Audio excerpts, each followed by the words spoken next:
Fotoğraf çekmiyoruz kızım, video çekiyoruz. Merhaba. Sen niye merhaba yapıyorsun? Merhaba. Ha, senin ne özelliğin var yani?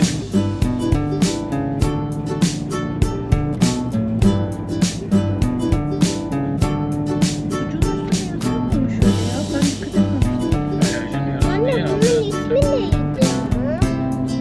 Hiç hatırlamıyorum. Düşün bakalım ne olabilir? Oğlum. Onun da Oğlum da evet hatırladım. Oğlum da değil. Oğlum. Evet oğlum da hatırladım. Oğlum da sabah sabah oğlum koydum. Bunun adını hatırlıyorum. Değil mi? Oğlum da hatırladım çünkü. Oğlum bir şeydi, onu düşünüyorum sabahtan beri. Sonra hatırladım oğlum da.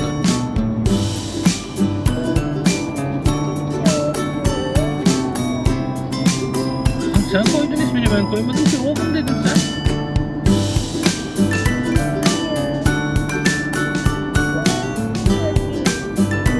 Vay arkadaş.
kesin bir de